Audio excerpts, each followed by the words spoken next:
Consider the following expression. 6x plus 12. Paano natin ito mapafactor using common monomial factoring? Okay, so that's the topic of this video. Common monomial factoring is done by the help of the greatest common factor.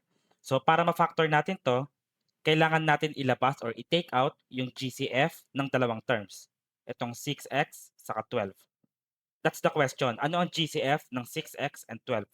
Kunin natin manually. So 6x, ano ang mga factors ng 6x? 6 is equal to 3 times 2 times x. While 12, the factors of 12 are 3 times 2 and then times 2. And then greatest common factor, kailangan natin kunin yung common factors and then multiply together. 3 is a common factor, 2 is a common factor as well. Therefore, we can say that the greatest common factor of these two terms is equal to 3 times 2, which is equal to 6. And since 6 is the greatest common factor, we will take it out of the two terms. What I mean is, ganito magiging itsura niya. So this is equal to itong GCF, which is 6, and then times the binomial.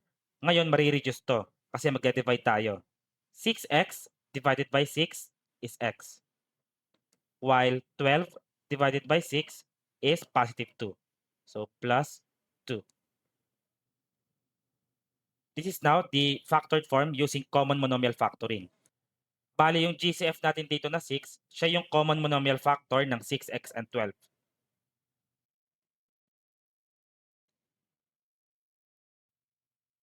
Next example, let's factor using common monomial factoring the following expression. 12xy minus 4x. First step, kunin natin yung GCF ng 12xy saka ng 4x. The factors of 12xy are 3 times 2 times 2. That's 12. And then times x times y. Tapos yung 4x naman, the factors are 2 times 2 times x. And then identify natin yung common factors. 2 and then x. Therefore, the greatest common factor is equal to 2x, 2 times x. And ito na rin yung ating common monomial factor para sa factoring natin. So, this becomes 2x, sulat natin yung ating GCF, and then times, let's divide.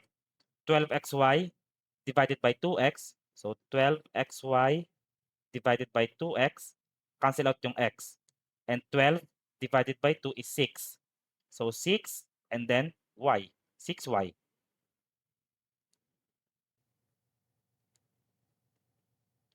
Next, negative 4x divided by 2x. Divide natin, negative 4x over 2x. Cancel out yung x. Negative 4 divided by negative 2 is negative 2. Therefore, we have minus 2. And this is now the factored form.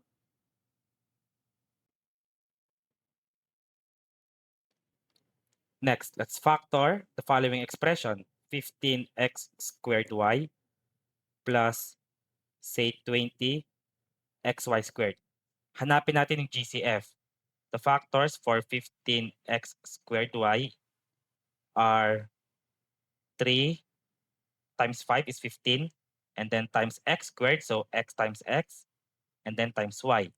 Whereas we have 20xy squared as the second term here is equal to 20 is equal to 5 times 2 times 2, and then times x, and then times y squared, y times y. The common factors are 5, x, and then y. Therefore, the GCF is 5 times x times y, or 5xy. Ngayon, labas natin yan dito. So, the common monomial factor is 5xy, and then times, let's divide. 15x squared y divided by 5xy. Divide natin dito. 15x squared y over 5xy. Obviously, cancel out na yung y. And then 15 divided by 5 is equal to 3. So we have 3. And then x squared divided by x. Subtract natin yung powers. May power dito na 1. 2 minus 1 is 1, therefore x raised to 1 or simply x. So 3x. Next, let's divide 20xy squared divided by 5xy. So 20xy squared over 5xy. Obviously, cancel out na yung x dyan.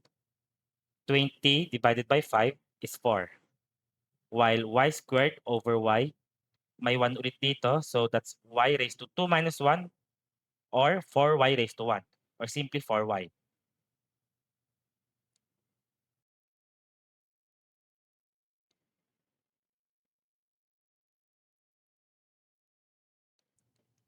Next, factor natin 18a cubed b squared, say minus 24a squared b cubed.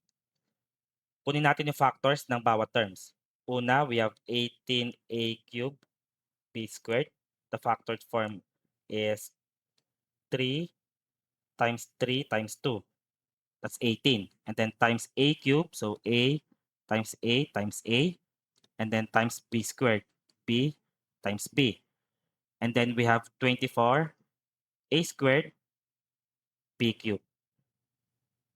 Factored form is 3 times 2 and then times 2. Ilan na to? 3 times 2 is 6, 6 times 2 is 12, and 12 times 2 is 24.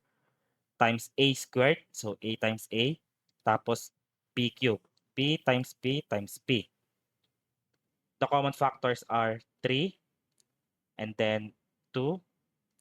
What else? A, and then a again, and then b, and then b again. So, the greatest common factor is the product 3 times 2 times A times A times B times B. So, this is equal to 6A squared B squared. Ito yung ating common monomial factor. So, labas natin.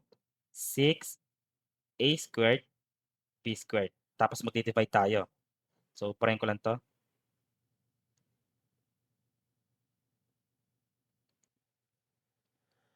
18A cubed B squared. Tapos divided by 6A squared B squared.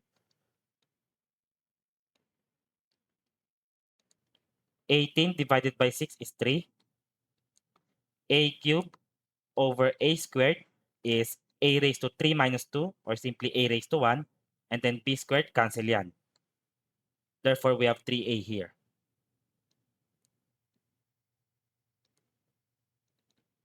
Next, 24a squared b cubed divided by 6a squared b squared. So we have 24a squared b cubed divided by 6a squared b squared. Cancel out dito yung a squared. 24 divided by 6 is 4. B cubed divided by b squared is b raised to 1 or simply b. So 4b plus 4b.